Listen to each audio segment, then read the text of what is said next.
Hey crew, welcome back to another month of Metabolic Stability. We've almost finished a whole other year. We're moving into the fourth quarter. It kind of only makes sense that it's September, football season and things. And this month's Metabolic Stability is one I don't think we've touched on much. I mean, we've got 4 years of content. I'm sure we've talked about it a little bit. But it's the step up and how just valuable of a drill it is in regards to hip mobility, in regards to getting that good posterior chain activation, and all those really wonderful things. So we're out here in the Farm Strong shed. We're going to take a look at a couple really good drills, showing you how important they are to building towards a step up, but also how important they are just to basically use inside of a vacuum, any other type of programming too. So don't always think that you have to use these things in lockstep. We're showing these drills to use in lockstep in regards to how to put them together when we do the write-ups, but also as a way to put some other pieces together to solve some problems that you may be having in other parts of your workouts. So these can also be individually pulled out and put into other places. So let's take a look at the step up, how valuable it is, and how we're going to make it better for you. Alright guys, we're going to actually start this series by using some glute bridge variations. Now, a lot of you are probably already using glute bridges, so nothing too innovative there, except a couple ways I'm going to cue you, and a specific way we're going to use load to help us do the movement. So let's go over the cueing first. So again, we want to really clarify with clients task versus intent. Okay, so the task is to elevate my hips. How I do that is what matters. So instead, if I tell people to lift their hips up, they're generally going to move to the lumbar spine. That's where you get a lot of those chronic people. You're like so frustrated because all they do when they do glute bridges is feel the low back. However, if I switch and focus on the intent, so I'm going to grab the ground, squeeze my butt cheeks together, all of a sudden I feel no tension in my low back and I feel a ton more load in my hamstrings and my glutes. So again, you want to clarify task and intent for your client. Again, we want to use the ground to develop force up just like we would in deadlifts and cleans and other exercises, since the glute bridge is sort of the baseline for all hip hinge patterns. Now, where load comes into play is we can use this a couple different ways. The glutes never work in life by themselves. They work in conjunction with the lats and the core. So by taking our smaller ultimate sandbag here and just pulling against the handles, I line up my core and my lats, so instantly I'm going to start to use my chain when I go up into the movement. Now, this is a simple and great drill in of its own, but what I want to focus on today is I'm going to create some tension against the handles. I want to keep my wrist neutral so I should see the crease of my elbows forward just like I would in deadlifts and cleans. So after I bridge up, what I'm going to do is create a diagonal pattern down to one side, keeping tension on the handles, and then bring it as far as I can to the opposing side at an angle, without rotation of my pelvis. Back to the middle. Bring the hips back down. Grab the ground, squeeze the glutes, down to one side, pull apart to the other side. Now what I'm doing is basically creating lift and chop in a glute bridge pattern.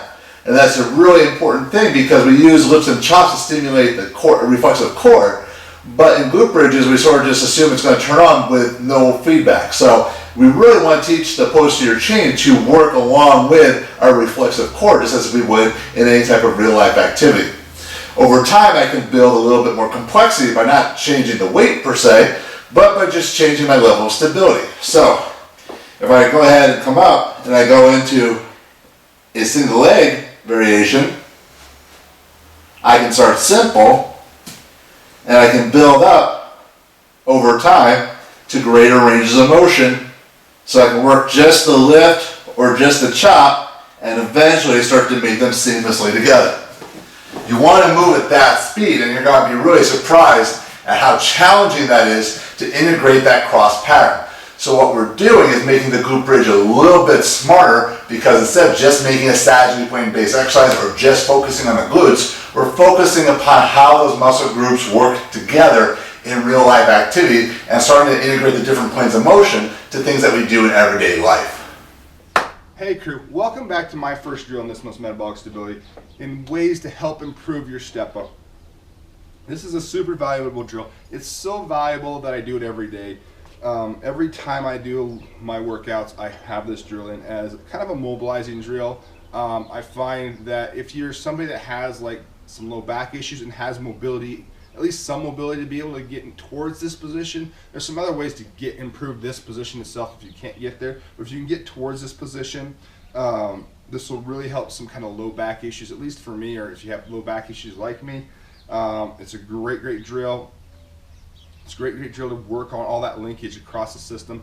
It's also working on improving from a more stable position aspects of the step up that we often see go awry. So basically what you're going to need here is an ultimate sandbag, one of the smaller versions, maybe a power. I've got a core here, maybe ideally a core at about 15 to 20 pounds is what you want to look at. You don't need this thing super heavy, but all we're looking at is a lateral cossack squat with a press out. So we're just tying in that upper body, lower body. You've heard Josh talk about so many times in all his presentations about those link-ins between the upper and lower body and how important it is. It's a great drill. All we're going to do is you're just going to move into position here. It's such a nice big lateral step, push into position, and then back out. So what we're challenging here is some of that lateral plane of motion, right? Some of those sling systems moving inside of that straight leg and up out the other side of the body. As such, and what we're working on here, obviously we're working on some good hip mobility and posturing, right? The press out helps to stay engaged on the top end and not just kind of, as you often see, kind of slump down and fall over into this, right? If you tried this stuff with clients, you've probably seen something like that before, right? Or if you're super extra stiff trying to do it yourself, you may have experienced it yourself. So what we're trying to help fix here is oftentimes you'll see people when they're doing this step, I'm just going to show you from behind because it's going to give you a much better visual, is this piece where people are doing that, right? They haven't created the ability, they don't have it yet, or they haven't created the ability to stabilize in that lateral position. So when we challenge that single leg, it's very similar, right? We're moving into this right leg like I was with that lateral cossacks. And so what happens here is I do this kind of sweep over, or this compensation pattern that I haven't really built to yet, or I don't have the mobility to do yet, so I'm creating a roll or a kind of workaround to create leverage so I can do the drill. So there you have it. This is probably one of my favorite go-to drills, regardless of whether it's a step-up position that we're trying to enhance or just good for your daily life. Lateral step cossack squat with a press out with the USB. Excellent drill. So talk to you soon. Can't wait to show you the second drill. Hey guys, what we're going to do is actually look at the step up. Now it's an exercise that a lot of people sort of write off as a cardio-based drill, but done correctly, it's really a powerhouse for a lot of glute and hip stability. So one of the things we're going to look at first is that there's different patterns in which we can step up. Now you see I'm doing this barefoot because also just having a firm ground, you want grip with your foot. You want to try to place emphasis upon that top leg. So something you can do with the down leg to help de-emphasize that down leg is curl up the toes. So you really feel like your torso is going to stay nice and tall as you go into it. You want to try to avoid that forward lean. Coming down, I grip the platform, I come down as slowly as possible. Now, when the thigh is about parallel to the ground, you're going to find that it's probably a really good height for most people as far as optimal hip integration. Most people are going to probably have to start on a lower step. And that's fine, because if you start to go into it, especially under load, and you're leaning into the motion, then it's just probably too high. Now, going from front to back is obviously one of the easier patterns. If I simply just switch to more of a lateral step up, I'm going to challenge more of that frontal plane. So again, it's one of those things that a very subtle change can change the whole outcome of an exercise. So I can change the step up just by changing which side I'm on. So, for example, if I move this sandbag out of the way, I'm just going to show them a little bit more on this side, just so you can see a little more clearly. It's almost going to emulate more of that pistol that Troy's going to talk about. So when I come up, I'm looking that I don't lean to the side. When I come down, I'm gripping the ground. And see how I keep this leg straight? I want to keep my chest as tall as possible. So I don't want my heel to elevate off the ground either. I can also do a crossover. So if I place my foot a little bit over the midline, keep my chest nice tall. I want to keep my hips level, grip the ground, and come up and around. And the tough part is when I come down to control it, grip the ground with my big toe, down under control. Now, most people will try that with their body weight, and that's fine, but it's actually easier with a little bit of load, because again, load can offer feedback. So it's a strength element, but it also gives us feedback, and we can actually integrate more of the body. If I can integrate more of my lats and my core, the better I'm going to move. So we're going to go over a couple of variations that I can use with the ultimate sandbag. So first off, if I clean the weight into my front load position, if I actively pull the weight apart, I'm integrating my lats and my core. Now see how my elbows stay in close to my ribs. So when I drive up, I actually feel a little bit more stable because I'm integrating more of that chain of the hip. I grab the ground, come down nice and easy. All right? So that front load position would be our baseline. Now, I can change it just slightly, bring it to a fist position. When I bring it to the fist, I still have that anterior load, but I have to create a little bit more tension on my own, and it's pressing down upon me, so I gain a little bit more stress. So the same weight feels a little heavier. So again, I'm trying to use those same concepts. I could change the load position and body position. I can move to a cross pattern, either up on the shoulder. So now I'm really finding that lateral stability, and depending upon which leg I go, I'm going to start this by using that cross pattern. So load in the opposite side of the stance leg, like you would crawling drills or gait.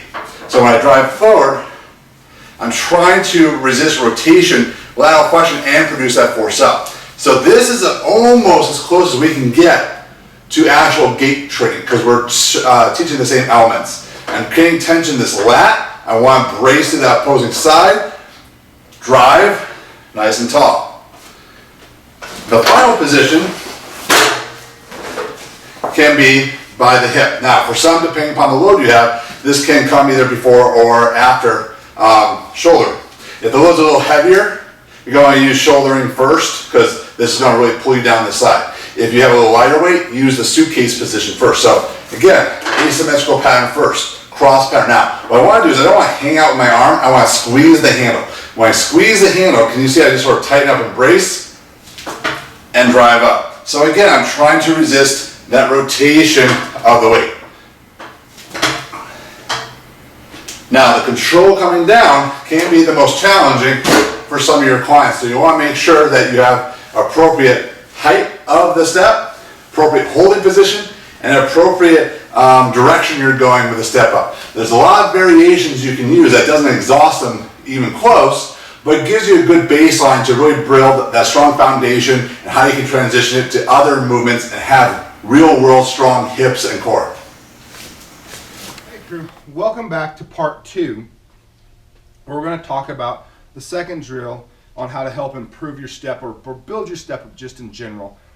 This might seem a little bit weird or awkward, but it's a very, very, very synergistic drill, and I think you'll see it when we put all the pieces together on how the two drills are deeply related.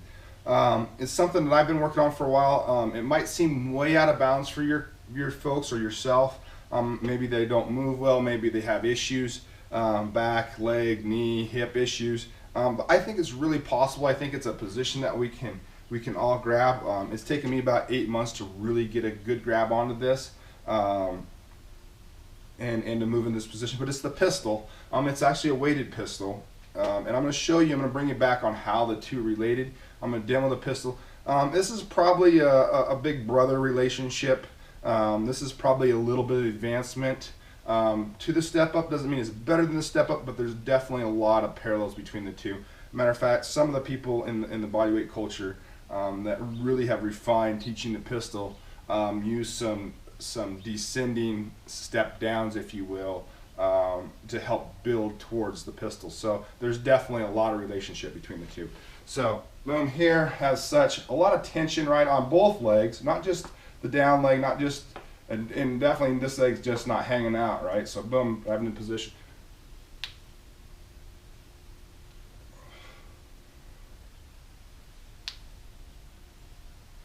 As such. So really good drill. Obviously this really challenges hip mobility, challenges that single leg strength, the ability to push off of the ground and to hold some like we talked about with that lateral stepping cossack squat, to hold stability side to side without a leg being on the ground. And this is really important, like, or less, at least a more deloaded leg, in this instance, an unloaded leg. So over a period of time, I think that's an achievable thing. We have the step up here. Oftentimes, I'm going to show you what happens with step up, but this gives us an intention. And when they talk about building the pattern, right, to get into the pistol, some of the real smart folks out there, they're doing the step down. Often, what you see in regards to step ups is this thing where it's just this hurried thing up and down, and how fast can I make it, right? That's not really the intent here. You saw that pistol was really slow. Same thing here, right? This guy is going to be pretty slow. I'm going to push in, I'm going to come up in a position, and then I'm just going to slowly descend, right?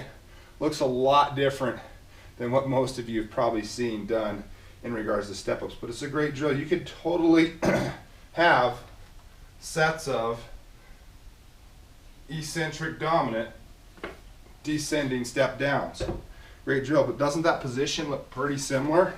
Right? If I just move my leg, there's not a lot of difference angle-wise between this position and that position. Very, very close relatives. So a really nice piece between the two, using the step up to build the pistol, using the cossack squat to build mobility so you don't have these really wacky, ugly looking step ups. Using intention that you are required, especially in the pistol, but using the same intention on your step ups and step downs so they just don't turn into this mayhem of how fast can I get up and down off this box, right?